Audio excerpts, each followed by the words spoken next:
This is still section 1.4, part B, on graphing linear equations.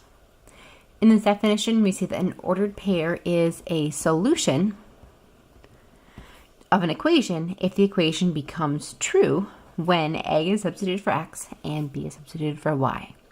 The solution set of an equation is the set of all solutions to the equation.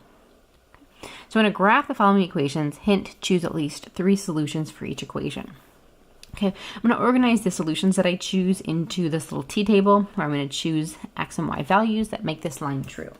Okay, now the easiest way to start the line is in the form Y equals a value of X plus a number, is to choose the X value and solve for the Y value. So we're going to start by doing that.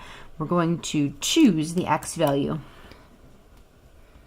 and solve for the Y value. So you choose the X value and solve for the Y value. All right. So I can pick any X value I want. The first X value that I usually am going to pick is 0 because 0 is the easiest number to plug in. Starting with 0, anything times 0 is 0. 0 plus 4 is 4. Then I need at least 3, so we'll pick something else like 1. 1 times -2 is -2. Plus 4 is 2. And I always like to choose a positive number and a negative number, so I'm going to pick, say, -2. -2 times -2 is positive 4 plus 4 is 8. I could have picked -1. It doesn't matter what I pick. I just like to choose one positive and one negative because it helps space my line out. Okay, so I've got 0, 4. I've got 1, 2. And I've got -2, 8. So if I've done everything correctly with those points, they should line up on a line. This is the reason that we always choose 3 points. 2 are enough to draw a line. The third one is just to check that all the points are going to lie on the same line to make sure that it wasn't a mistake in one of your previous points.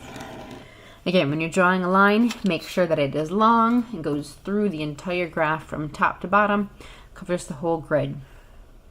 Okay, so that is the graph of that first line. Okay, so the next one, I'm going to want to, once again, make a little table for X and Y. I'm going to choose some X values. I always like to start with 0. So I'm going to plug 0 in for X. 2/3 times 0 is 0, plus 1 is 1. And then I'm going to choose another value for X. I might start with 1, however, I'm going to notice real quickly that 2/3 plus 1 is 1 and 2/3. And that's not going to be as fun to graph as a whole number would be. So I'm not going to want to choose a number like that if I can help it. Anytime that I have a fraction for a slope, I'm going to use a little bit of a different strategy. Okay, if I have a fraction for a slope, I'm going to want to choose X values the denominator goes into. Okay, so I'm going to choose X values. In this case, that are divisible by 3. Because 3 is the denominator. And the reason for that is that when I multiply them by 2/3, that's going to come out as a whole number. When I take 3, for example, times 2/3, 3 goes into 3 once. 3 times 2/3 is 2. You can check in a calculator if you like. 3 times 2/3 is 2. Plus 1 is 3. And if I take a negative number, say for example, -6, that's divisible by 3. -6 times 2/3 is 3 goes into 6 2 times. That would be -2 times 2 is -4. Plus 1 is -3.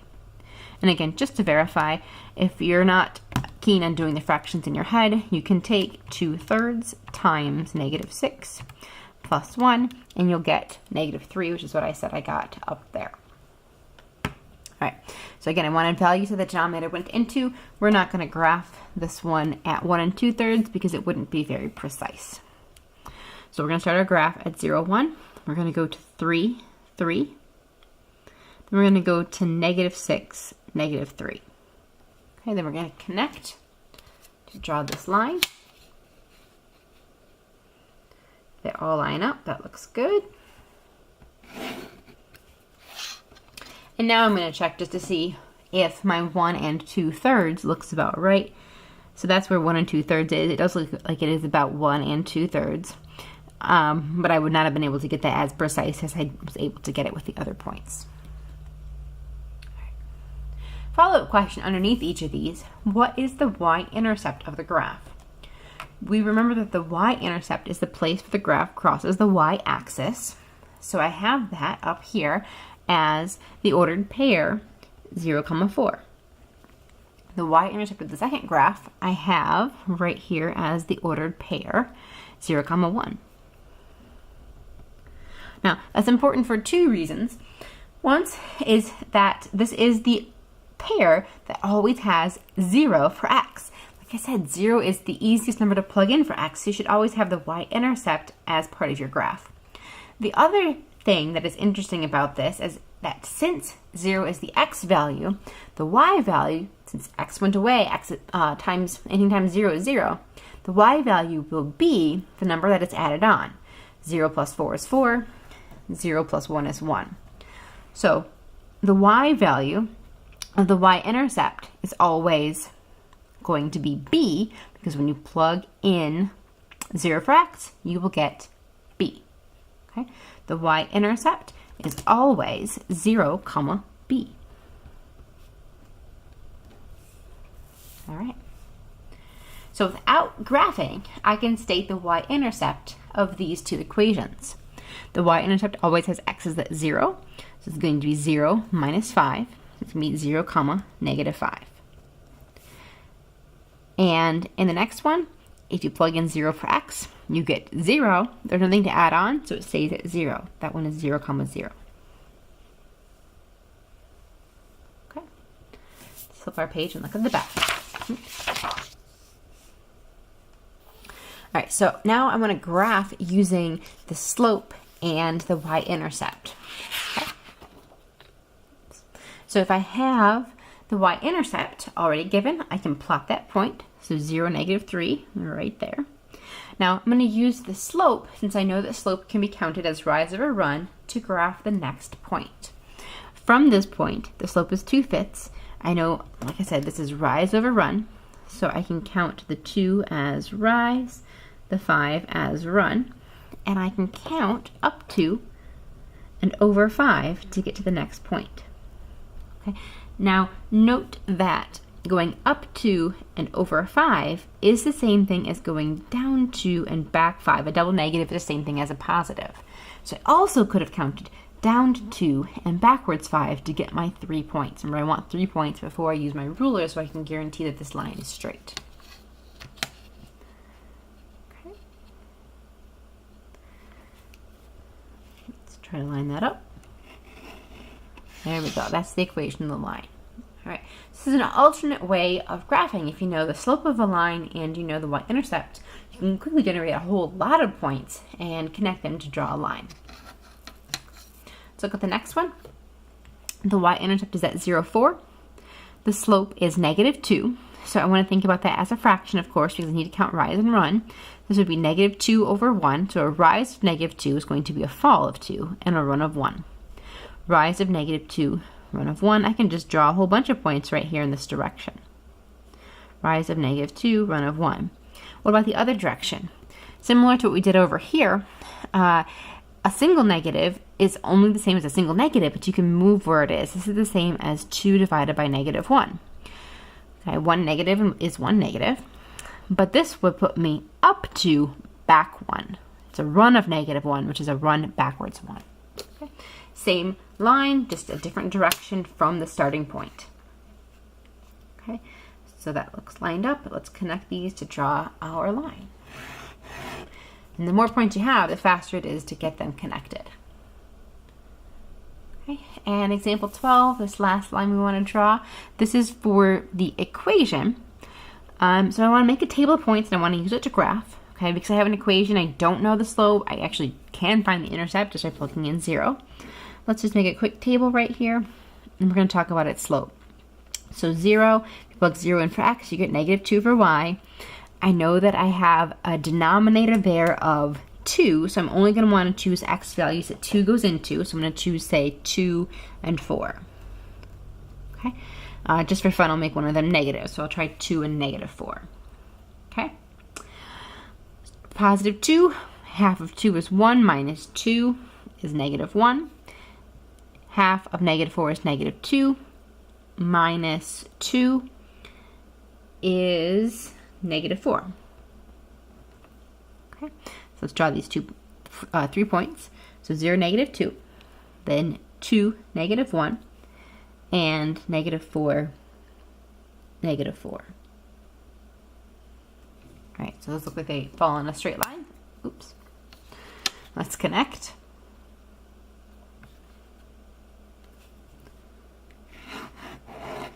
All right, and what is the slope of this line? So we can see that the slope is, if I look between any 2 points, I've got a first a rise of 1 and a run of 2. If I look between these 2 points instead, it would have a rise of 2 and a run of 1, 2, 3, 4.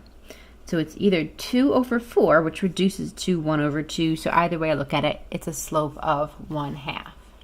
Okay. Now, we talked about the y-intercept appearing as the value added to the x value. The slope always appears as the coefficient of the x value. That's actually why we are using m for slope, mx plus b. B is the y-intercept. Okay. So m will always be your slope, b will always be your y-intercept. That is why this equation, y equals mx plus b, is called slope-intercept form.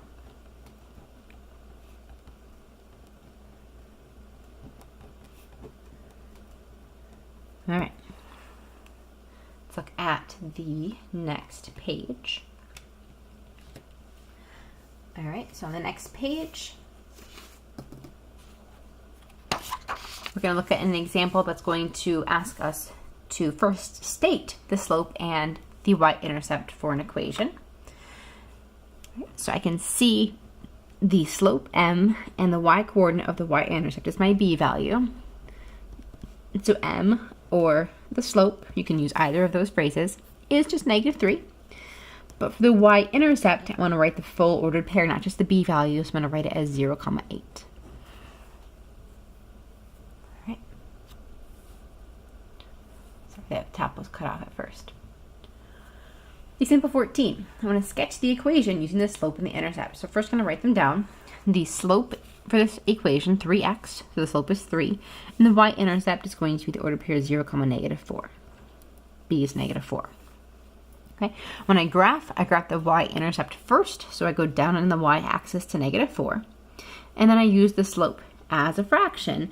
3 is the same thing as 3 over 1, so I'll go up 3 and over 1, up 3 and over 1, up 3 and over 1, etc. You can go back 3. There's not actually space to go back 3, so we're going to leave it like that.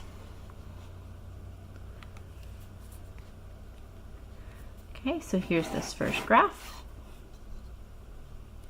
And the next one has a slope of negative 4/3, the coefficient of x, and a y-intercept, 5 is the value, so 0, 5. So this one would start up on the y-axis at 5, and because the slope is negative, I would go down 1, 2, 3, 4 over 3, down 1, 2, 3, 4 over 3, and I'm out of space, so we'll connect.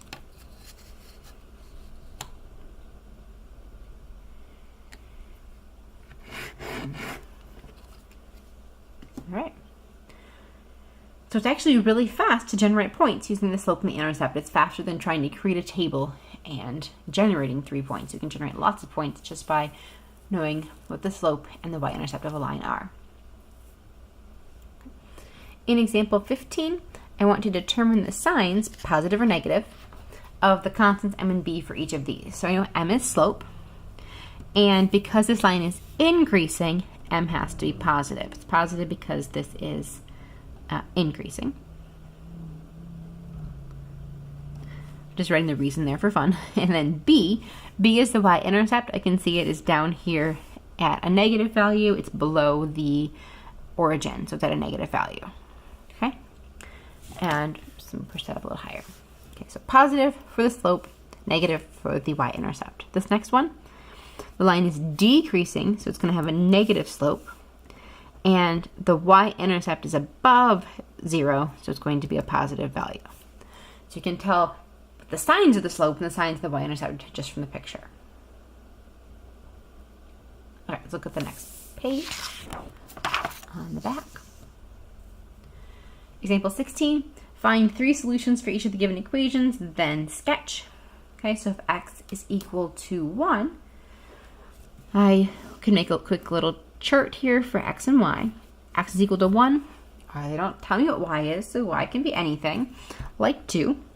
My next ordered pair, x still has to be 1. Y could be anything like 4.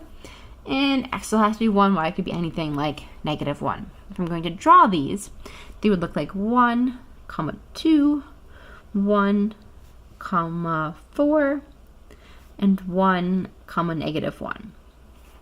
So you can see that we have a vertical line here. So x equals 1 gives us a vertical line.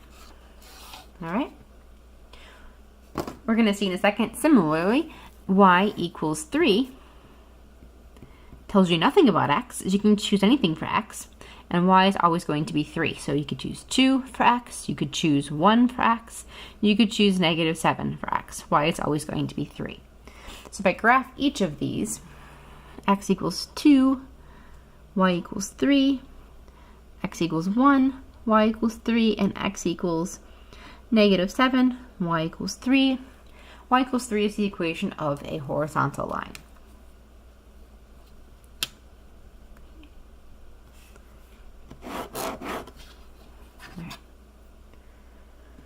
So it's just a summary right here. If the equation only contains one variable, like x equals 1 or y equals 3, it's a special type. It's either horizontal or vertical. Horizontal lines are going to have an equation y equals a number, and vertical lines are going to have an equation x equals a, or a number. All right. So if I want to graph these lines, now that I know what kind they are, I don't need to gather points. Y equals 6 is going to be a horizontal line. Y equals 6. So I want to find where y is 6, and then I want to draw my horizontal line. Let's see if I can do this without a ruler. My horizontal line through y equals 6. X equals -8, so I find where x is equal to -8, and x equals vertical, so I draw my vertical line through x equals -8. All right, check out the next page. The next page has a set of calculator instructions for graphing something on the calculator. And I can graph an equation as long as it's not a vertical line on the calculator. So I just want to show you how to graph one of the lines we had from the previous page, like this one back here. Okay, so you can follow along with the directions or follow along on your calculator. Okay, graphing calculators have a y equals button up here on the top. So I push y equals, hold on, I used this a little while ago and I have a whole bunch of stuff in there. There we go. This is what it should look like. I had to turn my plot off. We'll turn it back on in a little while. I want those all to be clear, no enters up there, no highlighted up there, and all of my lines right here clear. Y equals, and I'm just going to type in the 3x, my x key looks like this, x t theta n, just hit that and I get an x, and then -4, okay? I'm going to go ahead and hit zoom standard. If you haven't used your calculator in a while, that's a good thing to do just to start. I know since I had those weird equations in there a minute ago, I probably wasn't in a standard window. So this is the standard 10 by 10 window. So if you're back in the y equals, you can usually just hit graph. But if you're not sure of your window, zooming to Z standard, or going down to zoom standard, is a good way of getting back to that 10 by 10 window. All right. Now this equation should look very similar to this one. Different window. This one was 6 by 6. This one's 10 by 10. So you can see a little more of the line, but you should be able to see that they are very similar, that they are the same line, just a different viewing window. Okay. Now a little bit more about this. If you're going to look in the table, you can see points. So you can see some of the points on the line, like 1, -1. We can see that point right here. I can go back a little further and see 0, -4. I can go down and see 2, 2, and I can keep going and I can see 3, 5, etc. So I can see all the points that I had on my graph. Okay, we'll be using the calculator more. That was just a quick introduction, and this last page of this section gives you some notes about that, about zooming zooming standard to get to the standard window and using both the graph and the table.